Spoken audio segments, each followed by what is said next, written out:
Hello and welcome to this 4IT Future Elite session, transforming your career to success.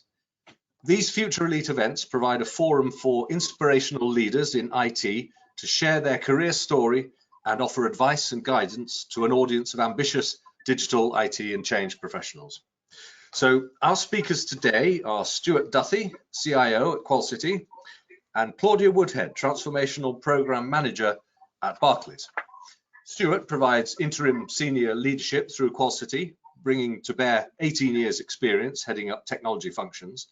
Claudia has been at Barclays for 7 years and has built 24 years experience in program and relationship management in global banking.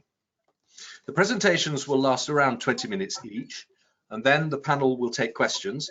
So please put anything you would like to ask into the chat box on your GoToWebinar toolbar, and as we go through the session, we will deal with, put your questions up as we go through the session, and we'll deal with as many as we can reach before we close the session at 7 o'clock. So I'll hand over the screen to our first speaker and welcome Stuart Duthie.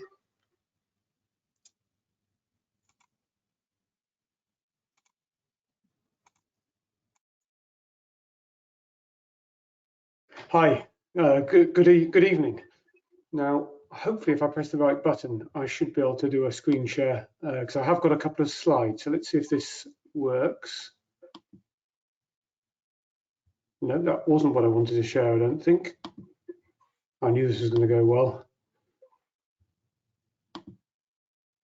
Oh, hopefully you can see just a screen that has a test card in it. So let's get going.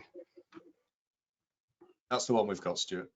Brilliant, thank you. So I've called my presentation "The Boy in Short Trousers Does Transformation," and really, when I was thinking about this, I was thinking about people who might be new into the head of IT role or the IT director role, or perhaps those of you who are thinking about doing that in the future but aren't quite into it. And it's kind of a bit of a personal reflection, really, on I suppose my background, who I am, and how I got into the role, and the sort of things that perhaps I've discovered by doing the role that I might go and tell my younger self about and advise them. So that's kind of the structure of it. So hopefully that works for everyone. But a bit about me to start with. I come from quite a normal sort of background, really. I grew up in Bedford, not quite a multicultural place, but not much of note for it, really. We had, I grew up in the 80s. We got our first colour TV in 1983, well behind most of my friends at school. We didn't have a video recorder, I think, until I left home. And we mainly holidayed in the UK, so it was a fairly normal upbringing. My parents were always quite focused on making sure that I had a good education. And I think, grew up at, really enjoyed school, O-levels, A-levels, and I was quite lucky, actually. I was lucky to get a scholarship to go to university. And I talked a little bit about some highs and lows and sort of snakes and ladders, really. And I think so that was a definite ladder. I think the snake in that was that I came out of the scholarship having got a 2-2. I was probably the person, I think, who probably scored worse in the scholarship than anyone else. It was, and I'm not sure they did the scholarship afterwards either. So I had a sort of interesting start to my career. I don't know whether you had a clear view when you started your career what you wanted to do. I certainly didn't, and I had all these sort of weird ideas about, maybe I'd be an architect and design some great buildings, or maybe I'd be a radio DJ, or maybe I'd be a pilot. I had absolutely no idea. What I didn't think is that I'd be, I wasn't aspiring to look at budgets, risk logs, reports, job specs, things like that. These are most of the things I've been doing this week. I do enjoy the CIO role because the sort of things I get to do is really to see the whole organization, to think about how the organization can change. I really enjoy how technology can change an organization. But at the point that I came out of my scholarship, working for a company that sponsored me, I had no idea what I wanted to do. And I did a couple of roles within IT. I think in the early 90s, something inspired me. There was I think about this analogy of being a chain of the elephant who is chained up. And I don't know if you've heard of it, and it's the elephant as it's very small is chained, and it gets used to not being able to move because it pulls on that chain and it can't move. And as it gets bigger, it's used to the fact the chain's there, even though it could easily break that chain and escape. And I think in some respects, when I grew up, my parents were keen on a good education, but also they were of the era that you go into a job and you stay in that job and it's a job for life. And there was something that just happened in the early 1990s, those sort of aspirational Blair years, where I started to realize that actually that there was opportunity for those who wanted it, and you could do what you wanted, and you could break those chains. And I had this desire to be at the sharp end of the organization. I didn't really know how to do that. And I went off and worked in sales for a while.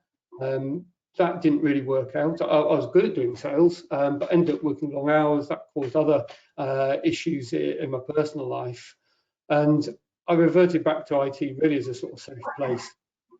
I ended up working in most roles in IT.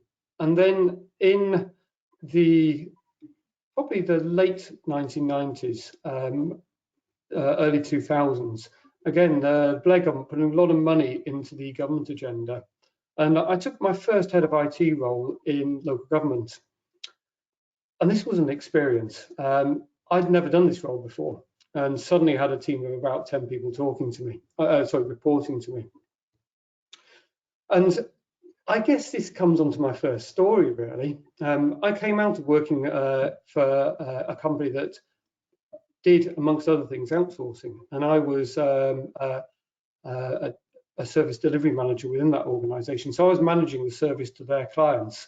And because that was my background, the expectation for the people who I was going to be leading was that I was coming to outsource them, which was really interesting. But actually, I was the new boy. I was coming in to my new team to start to lead the team and take it in that new direction. And I can just remember a particular experience where I was sitting in the office. It was my first team meeting, and the team traipse in and they sit down.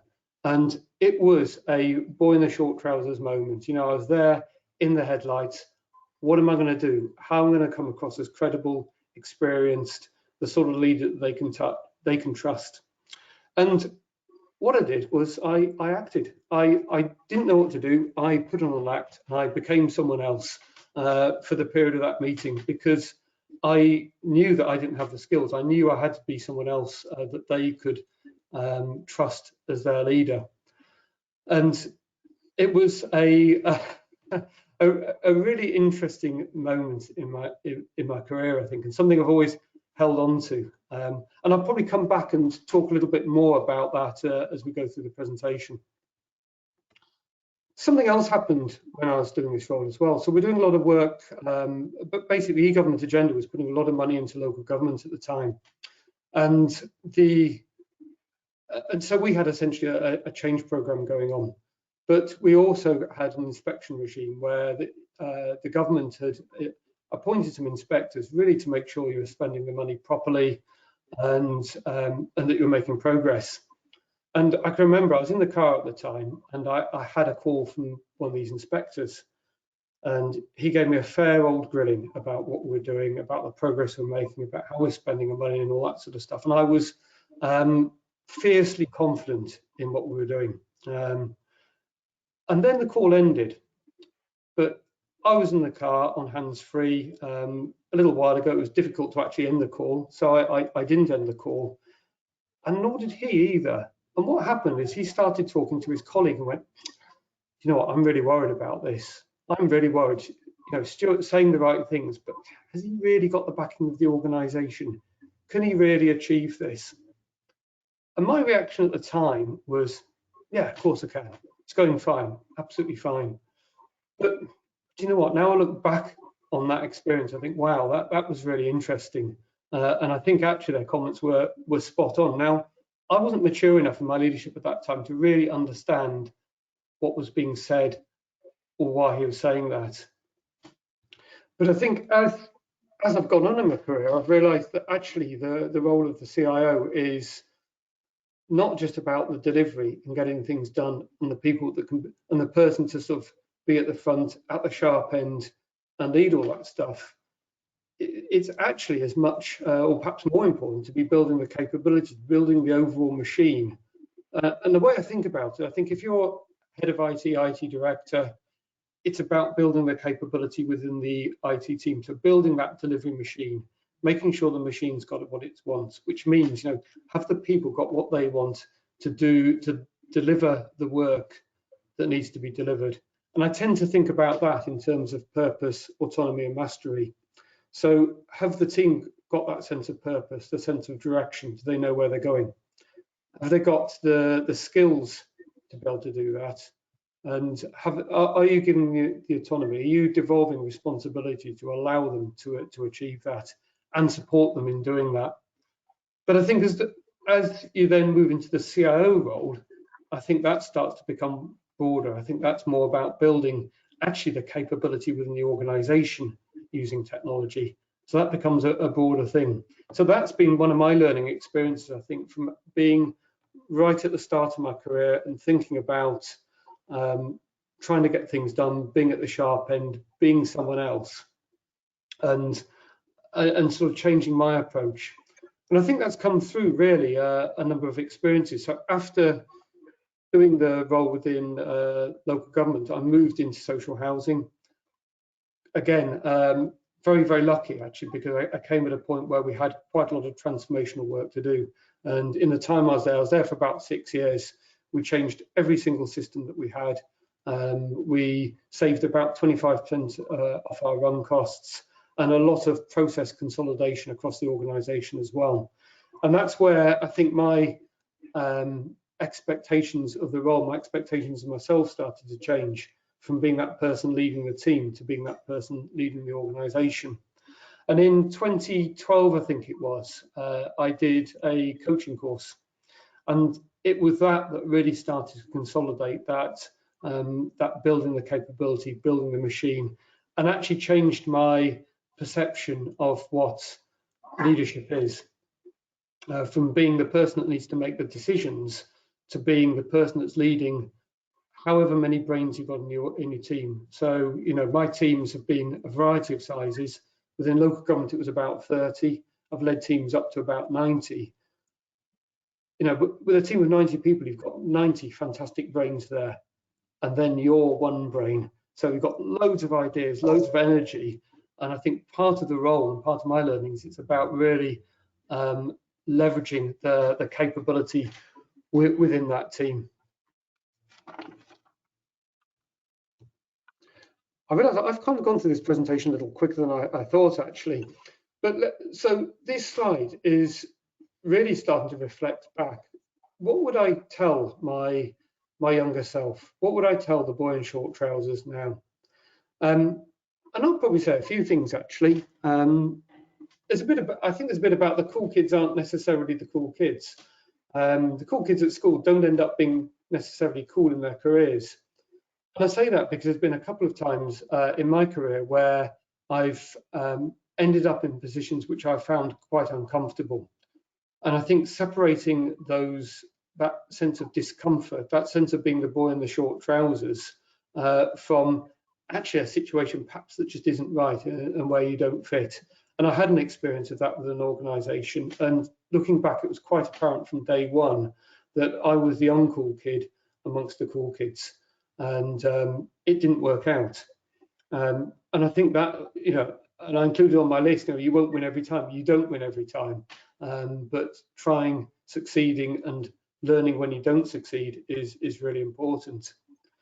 And I think as much as I'm perhaps the child in short trousers, occasionally you're in that position, you feel uncomfortable. I think in your career you start to recognise that more and more, and you start to become more comfortable with that, and you start not to have to pretend to be someone else. I think is part of that career growth, but also recognising that the people around you, some of the other leaders that you work with, or perhaps your CEO, they're probably feeling exactly the same things at times as well. Grown-ups aren't. We're all flesh and blood. We all feel a little bit like that at times. And I think recognising those particular periods. So for me, I really enjoy starting up a new assignment. I really enjoy learning about a new company. But sometimes you're in a position where you don't know everything and you're being put on the spot. And I've done it a few times, I've done it enough now to know that actually that can feel really uncomfortable.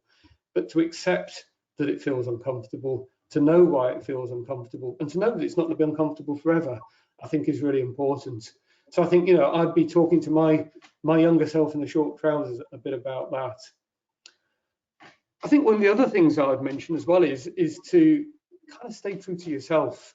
One of the times where I struggled a bit was, and it was the same example actually, it was the same company I talked about as being in the cool kids and not being the cool kid, was we had a big push about leader vulnerability.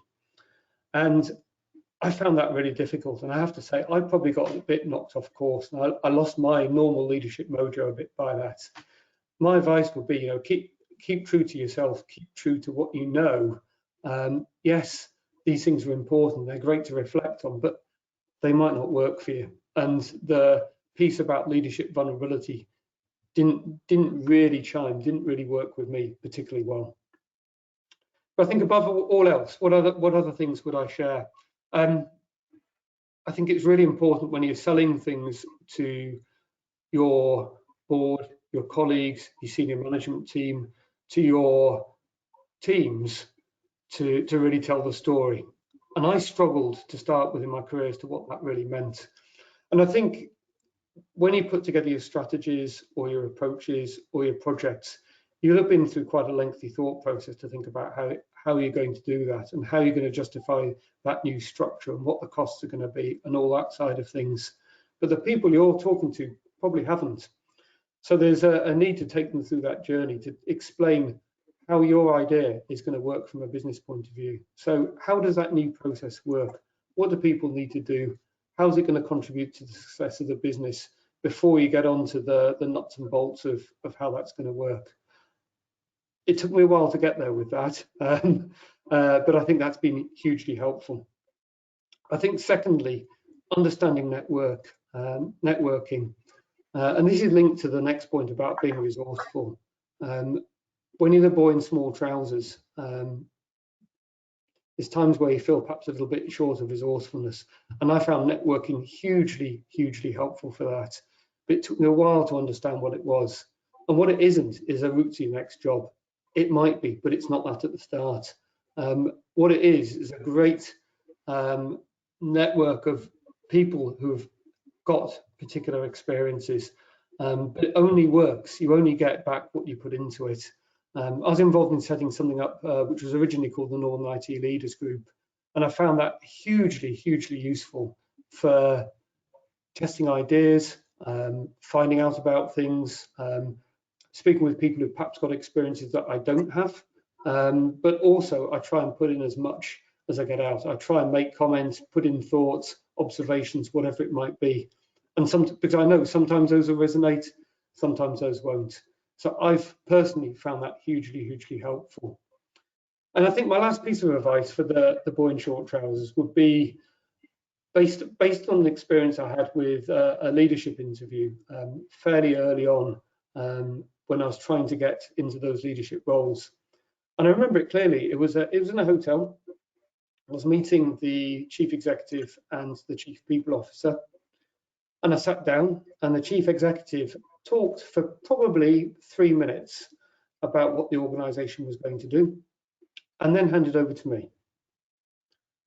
That was the interview. Now, the expectation was that I would start to ask questions and draw from him and from the chief people officer based on the snippet of what they wanted to do, actually the detail behind what needed to be done and how that would work from an IT point of view, and then how essentially I would apply my leadership and my management and my strategies to be able to achieve that particular thing. No surprise, I didn't get that role, but what I did get was quite a painful learning experience that actually if you're going for a leadership interview, you're probably going to get challenged on the leadership side of things. So going in there with a clear plan, going in there with, and it probably comes back to some of that pretending part that I talked about earlier, pretending you're already in the role. and coming in and treating that session like you are in the role and you're using it to shape up what you're going to do. And I tend to do that when I go to interviews. That I've not had one that's been quite as biased towards the sort of leadership side as that, but actually that thought process has been really helpful. And I think that was one of a really important experience in terms of moving from being able to get head of IT roles to being able to get IT director and CIO roles. So I appreciate, I've kind of skipped around a whole number of things, but I'm hoping there's a few nuggets in there that have resonated, would be helpful, and there might be something you've seen in there that you felt yourself in your career, or maybe will feel at that next stage in your career. So at that point, I'm not quite sure how I hand the presentation back, but I'm going to ask John to take the presentation back, and I think Claudia's up next. Thank you, Stuart. That's fantastic. Thank you very much for that. You should be able now to see all three of us, I hope. Claudia, you haven't got a slideshow, so I don't need to hand the screen to you. No. But thank you, Stuart, and welcome, Claudia.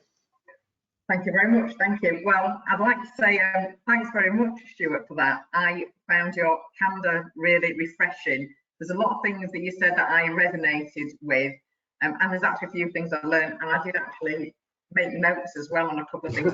Thank you. The networking element was something that I've not actually kind of thought about mentioning, but I do kind of like allude to it. But you're absolutely right that the value in networking is absolutely essential in advancing your career. So anyway, without further ado, hello everyone, and thank you to John and the 4IT team for giving me this opportunity to speak. I don't have a slide deck to share with you. I have a couple of notes that I will be using as pointers, so do forgive me for my lack of professionalness there. So my plan is to cover three aspects: my career path, the role of project program manager, and hopefully some career tips that will dovetail into the pointers that Stuart's just gone through. So, like Stuart, I'm from Yorkshire. I lived abroad and I moved back to the UK in the late 1990s, and I wanted to change careers. I've always had an interest in business, and back in the early 1990s, there was a program on the TV called, similar to like the Apprentice style programs, and it was called The Troubleshooter. And it had a guy running it called John Harvey Jones, and at that time he was known as a British industrialist, as they were called then. And this was something that always made me quite interested in business. Anyway, I decided that since I was born and raised in Leeds, I returned to Leeds. It was easier for me, and it was the second financial capital in the UK at that time. I'm not sure if it still is. And I decided to go into banking because it's well paid. I didn't come from a privileged background, in fact, a rather underprivileged one. And I didn't really have any decent qualifications to rely on when I came back to the UK and moved back to Leeds. So I needed to get myself qualified. So I embarked on my first degree as a mature student, and I did a degree in business management at what is now, I believe, Leeds Beckett University. In my day, it was Leeds Metropolitan University. I managed to get a job in a branch of a bank, and after a short stint there, I managed to get a role in head office as a trainee business analyst. I managed to get that job because I had embarked on this BA degree in business management. I did that for several years, and then I moved into project management. I changed companies and I became a Prince 2 practitioner, which at the time was quite de rigueur for project managers. And I eventually moved into program management. To further advance my career, I decided to undertake an MBA, which I did at Manchester University. And once I obtained my MBA, I changed companies again. I've often thought, was my MBA essential to my advancement? Maybe, but maybe not. However, I did really get a lot out of that MBA personally. I've got greater understanding of big business, global impacts, and undoubtedly it's helped me with my career. Whether it was essential or not is something else. Additionally, there's a vast amount of internal and external courses that have helped me too on leadership, which quite often they repeat themselves, but there's always some good useful nuggets in there. I've worked and I've delivered multiple projects and programs over the last 20 years, as John said. I've picked a couple of to draw out to you. One of them was the assessing new technology that would enable chip and pin cards to be produced and issued remotely within 15 minutes with full account set up and everything in working order. Rolled out contactless cards across EMEA, and another one that I've done was the check imaging project in the UK. One of the main features for that was to assess and select the onboarding of a third-party solution that would enable the company to look at a piece of paper and determine, yes, this is a check from an image, rather than it's somebody's shopping list. Recently, I've been working in financial support, looking at ways how we can help customers that are in financial difficulty. One of the main things was to be able to offer customers the ability to manage their account when they're in financial difficulty through the mobile banking app. That was phenomenally and extremely useful over the COVID pandemic, because as you'll be aware, there are a lot of people in difficulty, and also we are all having problems getting into the office, and therefore having resources available to take customer phone calls was quite limited. Those are a couple of the things that I've worked on in the past. I thought I'd draw out some standout challenges and highlights. So, for example, working for a global company and being responsible for the delivery of cards in EMEA, I've had to work with various country heads and get my head around the fact that quite often you might want to roll out a global product, but you have to tailor it to local needs, especially things like local data protection requirements. So although you might be trying to do a one-size-fits-all, you've also got to remain flexible to be able to cater for those items as well. One particular item that always sticks out is I had to try to get some servers for the schemes, which are Visa and MasterCard, into a data center, dark site data center in Hong Kong. And I had to work with the Chinese authorities in being able to do that. And that was quite a challenging activity to get through all the red tape and meet their requirements in able to put these servers that have come from the UK, ship them all the way over and have them installed in this dark site data center for disaster recovery. What have I really enjoyed? I've really enjoyed working with global teams, and that includes working with the global partners as well. Quite often the global partners can be a little bit more in the know of the new forthcoming cutting edge technology, and they're a great source of information. I like learning and working from that diverse workforce as well. I like being able to make changes that can benefit everyone. I would be totally lost today without my mobile banking phone app. It obviously saves me an enormous amount of time, and if I forget to pay a bill, it's brilliant because I could do it while I'm sort of, on the bus or on the train or someone's driving me somewhere. It makes life really, really easier for me.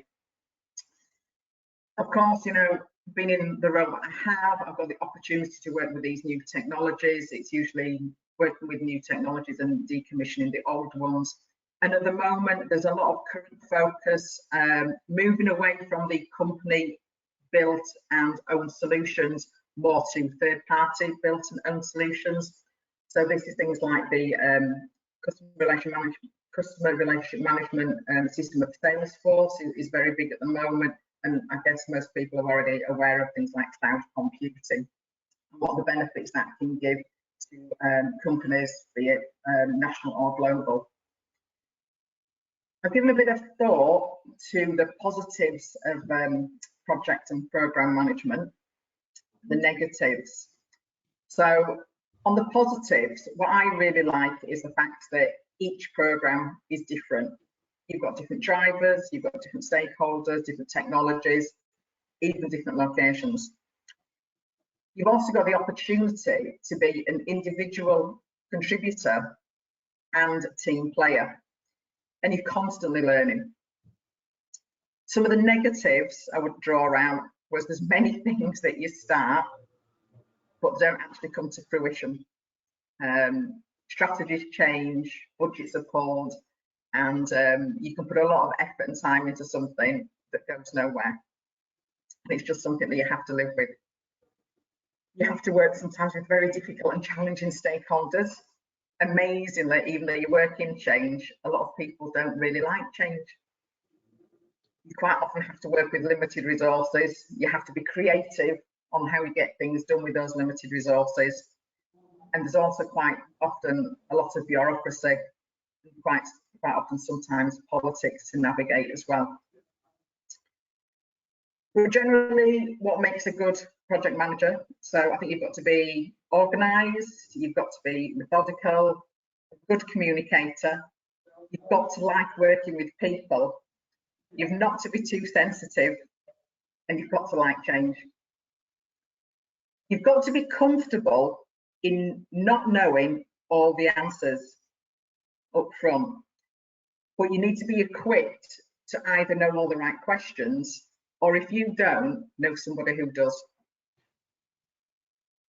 You've got to be someone who likes problem solving. There'll be lots of those.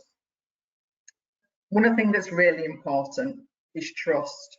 And I often, if you're not familiar with it, I often fall back on the trust equation, which is basically trustworthiness is credibility, our credentials, plus reliability. Do we keep our promises? And our intimacy, our emotional intelligence, divided by the self-orientation, what's driving us. And often if I'm finding I'm faced with a difficult stakeholder, sometimes I'll come back to that equation and ask myself, is there something there that I'm not demonstrating to this stakeholder in a way to hopefully establish a better relationship and drive things forward much more smoothly. And so keep abreast of the new developments, not just technical ones like automation and digital and cloud and the rest, but keep abreast of the non-technical developments as well. Things like new methodologies. You hear a lot of the old project way of working was waterfall, now it's agile. Keep abreast of governance and also keep abreast of leadership opportunities as well. Usually the work will come in peaks and troughs. It can be slow to begin with, and you might have lots of resources diverted onto business analysis or development or testing, which frees you up some time.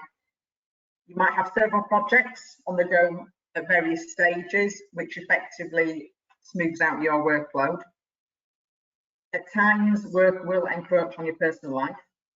Tech changes usually go live on a weekend. But if you are constantly working 24/7, there's likely to be something wrong. It's probably not you, it'll be them.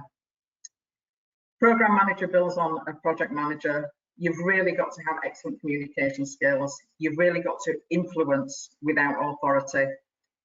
You have to have a strong hold on the financials. And you have to have excellent reporting skills to seniors and good at delegating. I've got a few career tips, hopefully you'll find them useful.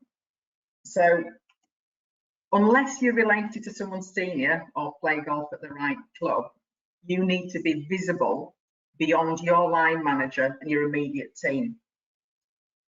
One way to be noticed is to ask, don't be afraid to ask, to work on the big ticket items. Sometimes when things go wrong, that's the only things that the seniors see. But if you're the one that's fixing the problem, great. If things are going really smoothly, do make sure that you're calling out your successes. You know, crow about them, don't be afraid. There's a really good book called The Elevator Pitch by a guy called Linwood Barclay.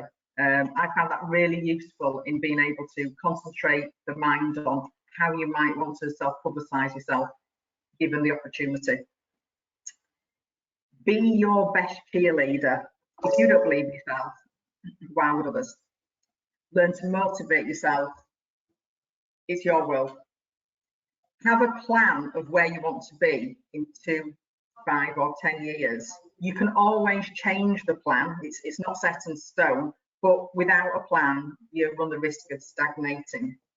There's another good book. It's only a short book. It's called Who Moved My Cheese? That's by Spencer Johnson. And it highlights the risk of getting too complacent, being able to challenge yourself and to be able to move on when the time's right.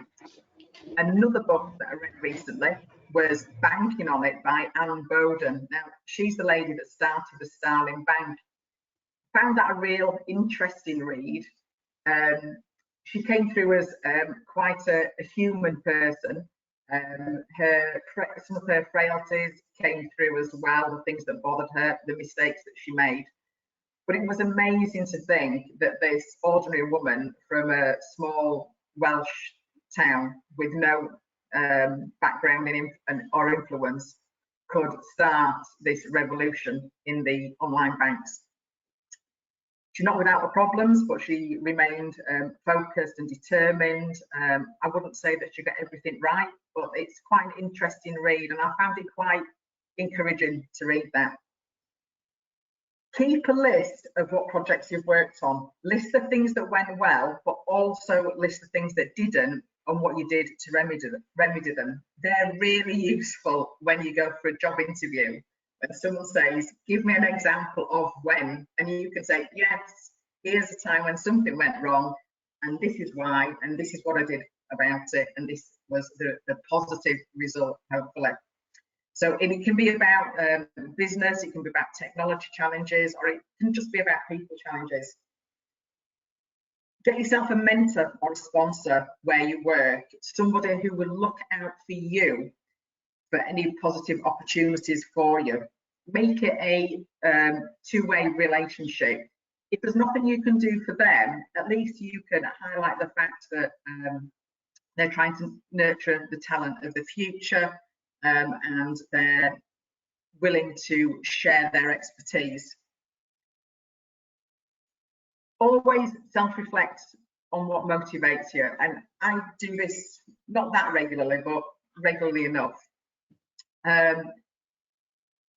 If you're doing something that you really don't like, and it's not likely to change anytime soon, really don't hesitate on moving on.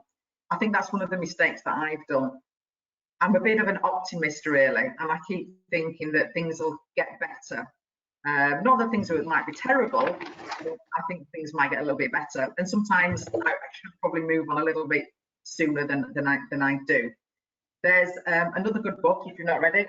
It's an old one from the last century by a lady called Susan Jeffers, and that's Feel the Fear and Do It Anyway.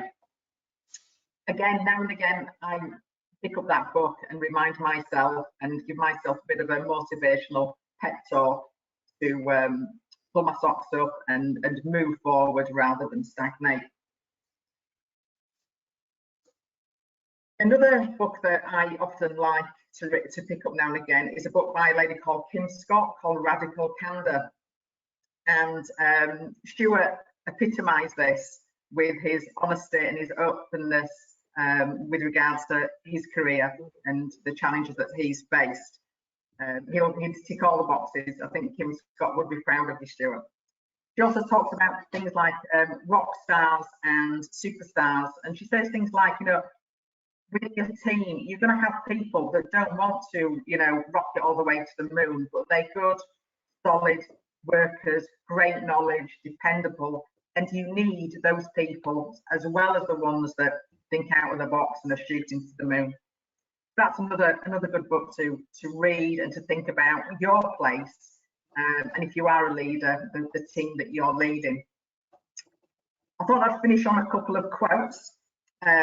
One of them was you'll have heard both of them, I'm absolutely sure, was the American founding father, Thomas Jefferson, where he says he's a great believer in luck, and he finds the harder he works, the more he has of it. But do remember, well, I personally, anyway, am not aware of anyone who on their deathbed has said, oh, I really wish I'd have worked harder. I'd rather kind of rely on the philosopher Seneca's quote, which is, luck is what happens when preparation meets opportunity. For me, that's a bit of a more useful quote. And my last point is, I always spend a lot of money on a good bed. Since I'm going to spend a third of my life in it, why wouldn't I do that? So if I'm going to spend roughly a third of my waking time in my working life in work, try to get a job or a role that you enjoy, or something that you mostly enjoy, if you can. I hope that's been useful, and thank you very much for your attention. Thank you, Claudia. That's been absolutely fascinating. We've got some great questions coming in as well. Two things we can probably deal with fairly quickly. One is, would you be happy to share your bibliography, your book list after this? Oh, absolutely. No Wonderful. problem at all. Well, we can put that up with the recording of this session. That would be very helpful. And just could you just share again your equation for building stakeholder trust? Because one or two people were trying to write it down as you went. Yeah, I can send you that through, and you can easily get it off the internet, the trust equation. But do you want to remind everyone of it now or later? Why not just go through it now very briefly? Okay, so as I say, if I'm struggling with anyone, I pull this one out. And so basically it's saying trustworthiness is credibility. So it's your credentials, your honesty, plus your reliability. Do you keep your promises? Your intimacy, your emotional intelligence. Are you empathetic to the person that you're working with? Do you understand what their drivers are, what's on their plate? And all of that's divided by the self-orientation. So it's our caring, our focus to get that job done. And I think if you have any of those missing, then you could kind of like understand why somebody's a little bit hesitant to open their arms and heart to you. Perfect, thank you. Question for Stuart. How did you manage to handle pretending to be someone else in that first leadership role, that first big meeting? I'm not quite sure it was pretending to be someone else. It was more around putting on an act, and I think it was trying to think about how I'd handle that situation and looking for inspiration from others in terms of how to behave. Because I guess the thing is, even though you feel like you might be, the boy in the short trousers, actually that's not what your team want to see. Your team want someone that they can trust, who's going to be there for them and reliable. Probably actually some of the same sort of things within that stakeholder trust equation that Claudia's just talked about.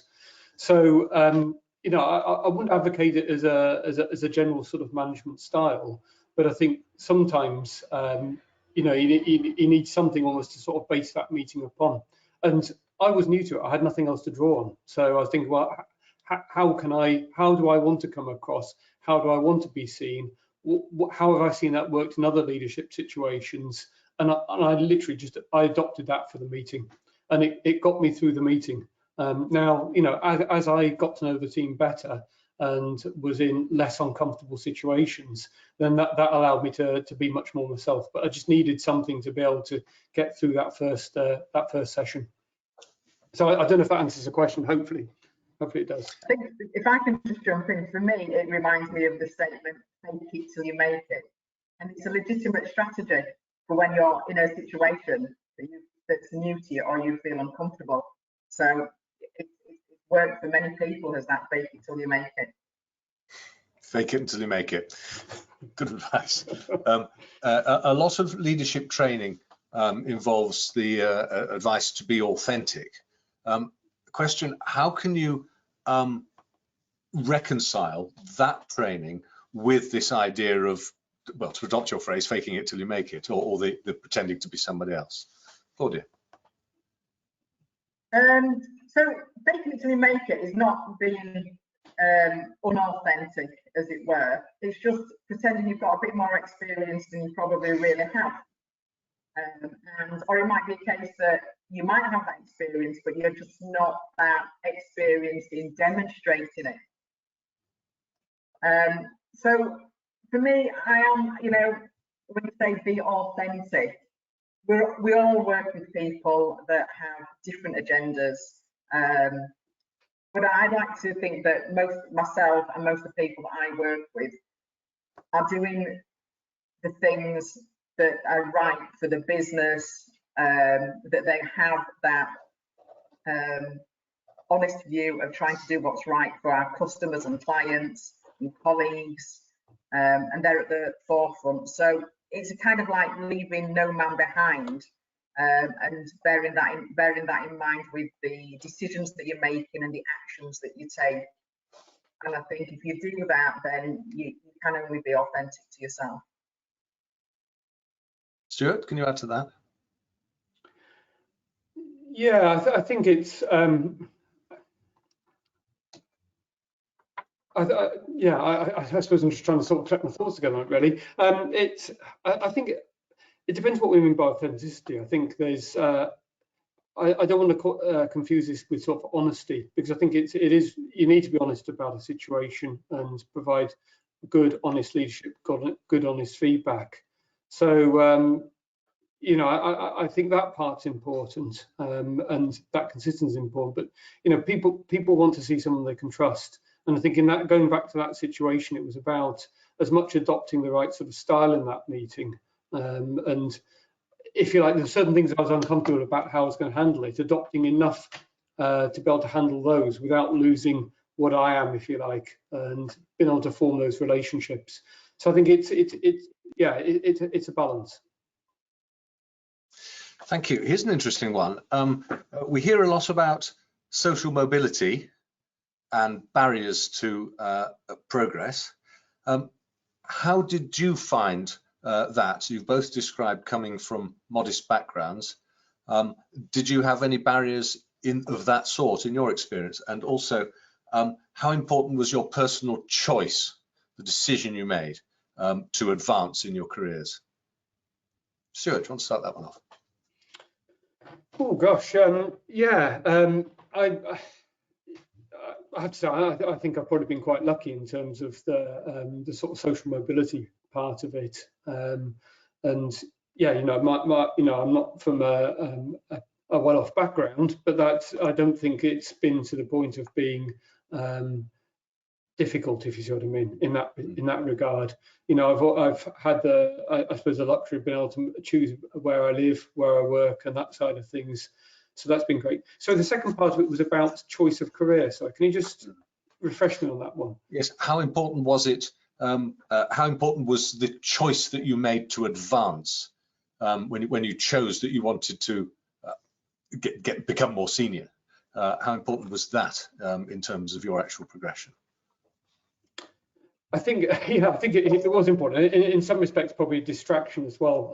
Earlier on in my career, you know, I was very, very keen to move on. As I said, I wasn't very clear exactly what I wanted to do. I just had this sense that I wanted to be close to the sharp end, whatever that might mean. And I think probably, you know, but I went off in some slightly different directions early on in my career to try and find that. So I think it took a while to sort of figure out what it was I actually wanted to do and find a way of doing that. Again, you know, it's probably a little bit like Claudia said, you know, it was a little bit of luck, but you have to generate your own luck with this. It was seeing the right sort of role. You know, my first role wasn't leadership role, wasn't especially well paid, but the content was really, really interesting. It was in local government, but it was a relatively small organisation. But it was just it was what they were wanting to do was very interesting. And I guess, you know yourselves, when you're trying to recruit, it can be difficult to find people sometimes. So I think coming into the organisation with enthusiasm, a desire to do that, and sort of putting myself out there was important. And I think in the it was quite a rigorous selection process actually going into that. And again, perhaps it's that bit about resourcefulness. I remember some of the sessions just thinking, there was a session about writing board reports. I'd never written a board report in my life, but it was that case of, I think, just trying to step back and think, okay, so but I have written sales proposals, how would I structure a sales proposal, and how would that look if it wasn't a sales proposal, it was a board report? So I think there was some of that sort of going on in the background as well that I think was just really helpful to get into that role, even though, arguably I probably didn't have the experience for some elements of it. Claudia, what's your take on that? So the first part was with regards to social mobility, yeah? Yes. Okay. It's a very interesting topic. It's being a woman as well. In my previous career, I came up against a lot of comments with regards to, you can't do that job because you're a woman, or that job is for a man to do. That's kind of like tailed out a little bit in the world of finance and banking. However, when I started, there weren't very many senior women at all. There's still not an equal proportion. I'm seeing great advances, but one of the things that worries me now as a mature woman, shall we say, is again, I have had comments where people have said, well, I guess you'll be looking to retirement now. And no, I'm not actually. I'm looking for the next big challenge. I want to go and do more and be more. I think you should try to really use your talents. I like to say that I want a role, not necessarily challenging, but I want a stimulating role. And like I said earlier, if you get to the point where you're not happy, you're not enjoying what you're doing, it's not stimulating, it's not really engaging you, just think about moving on. If you can't change it, then think about moving on. And the second part of the question was? It was to do with your choice, that the active choice that well, certainly Stuart referred to in advancement. Yeah, I don't suppose I actually came into this role thinking I want to advance. It's been more a case of, as I have got into a role, executed it several times, possibly lost its flavour somewhat. At that point, I wanted more responsibility or to move into a slightly different direction. So it's not really been a conscious, do you know what, I want to be CEO of a huge bank. It's more a case of, I want to keep having a stimulating, challenging and rewarding job to go forward. As it happens, it has meant progression, and I think that will be the next step going forward, maybe a couple more steps anyway. But just to circle back on the point of social mobility, I think it's pretty much a bit like one of the last bastions. You know, we talk about gender, we talk about ethnicity, and I think that one of the things now we need to get on the table is that social mobility, and not for a chosen few to tick boxes or to make quotas. I found actually working for non-British companies have probably been a little bit more given a level playing field with regard to social mobility. When you work abroad, you find that there is still various layers within the UK. Surely not as many as there used to be, but there are still a few stalwarts and bastions of that process. It's interesting. I was going to say, but I was going to come back on some of that as well. I mean, it's interesting, the working abroad piece, because I'm CIO for an insurance company in Jamaica, and I think that's been quite interesting, just seeing the English culture from, or seeing the views on the English culture from a very, very different perspective, which is fascinating. It comes back to, I think, you know, I've been really lucky. I'm probably not the sort of the person that that this applies to in some respects. But I suppose I've experienced that discomfort working in an organisation where I really didn't think I felt I fit. And I can think about one particular team I led as well, where the culture there was very, there was a very, almost a sort of a monoculture around, typically around sort of, if I was going to stereotype, sort of young boys who like playing games or computer games. And it was also a very male-orientated team. And I thought this was a real problem, quite a difficult one to solve. And at the same time, and it was a problem because of the narrowness of thinking and the cliqueiness that created in the team. And I suspect that I had 2 women in the team. They probably felt like I did in the organisation where I didn't feel I fit in. And you think that doesn't really get the best out of people. And then you think about the skills gap and the skills shortage and the difficulty when we have when recruiting. You know, if we can't find a way of making sure that we can attract people from all backgrounds into our organisations, we've got a real problem. And if we can't find a way of them making people feel comfortable and included so we can get the best out of them, we've got a problem. It's a huge challenge. You know, I remember going to the Gartner conference probably about 3 or 4 years ago, and you look there and most of the people are middle-aged white guys. When you go into the sessions about diversity, then it's gender-wise, it's much more 50-50. Now that tells me something. It tells me that there's a big proportion of people who don't think it's a problem still. I think it is a problem. Anyway, so I'll climb down off the soapbox, but really interesting area, and could probably talk about this for a while. Oh, these are very current in certainly in the world I inhabit, as far as all our different clients are concerned. There's a question here about alluding to Claudia's assertion that you need a plan to advance, to know what you want. The question is, as a woman, it's difficult for me, ask the questioner, thinking about moving on from project and program management to CIO, the next step, even after being in IT for 25 years. How do you plan that?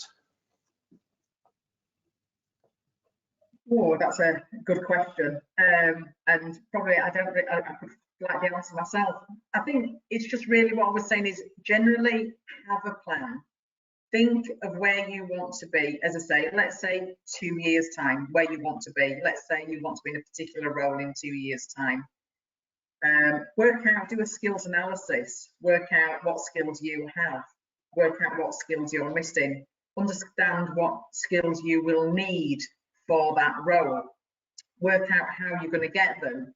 Are there formal ways to get them? Is it qualifications, or could it be just experience? One of the really useful ways is, as Stuart said, networking. Reach out to somebody who's already doing that job. Tell them that you're interested in doing it. Ask them if they'll mentor you. You know, and as you're moving towards that, set your next milestone and set your next milestone. Things change in life, you know, families changed, lots of, you know, economics change. It's fine to alter your plan, that's no problem at all, but without a plan, you're probably just going nowhere. Stuart, did you lay a plan for your advancement, for your progression? I wish I could say yes. I think loosely, but probably not to that level of structure. And that sort of where do you want to go next question, I've kind of always struggled with a little bit, actually. I think where I've got to, having done a number of roles, I'm probably much clearer now, but I've been a slow learner on this. And it's, you know, I'm probably clearer about the sort of size of organisation I like working in and the type of work that I like doing.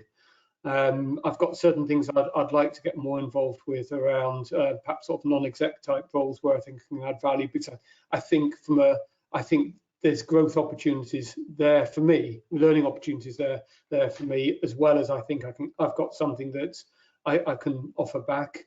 So I've been thinking about that in social housing, because I think that I've worked for, I don't know, probably 8-10 years in financial services, but some of the, prior to that, social housing for 6 years.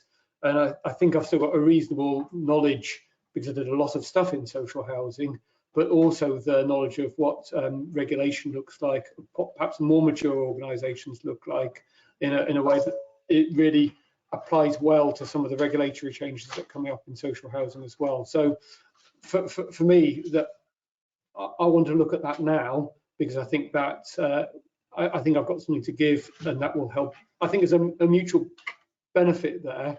Have I got a grand plan as to where I want to be in 5 or 10 years' time? I wish I had. Doing things I enjoy, and I've got a much better idea of what that is than I had probably 10, 15 years ago.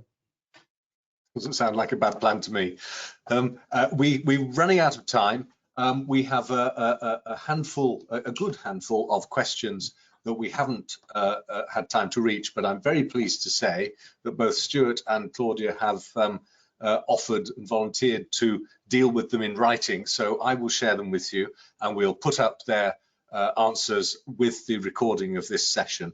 But they're covering stakeholder management, leadership training, and project priorities. There's some good meaty stuff in there. So thank you very much indeed to Stuart and Claudia. You've given us a great deal to think about. It's been a fabulous session. You've answered some fabulous questions, and there are more to come. We'll share this recording along with those questions in the next few days. We'll give you time to do that. And in the meantime, when you close this session, and again in an hour's time by email, you'll be invited to complete a short survey. It's very short, to tell us how you found it and how we can improve. Please do take a moment to do that. It's incredibly valuable, and we really appreciate it. I hope you've enjoyed this session. Thank you for being here. Thank you again to our speakers, Stuart Duthie and Claudia Woodhead, and goodbye. Thank you very much.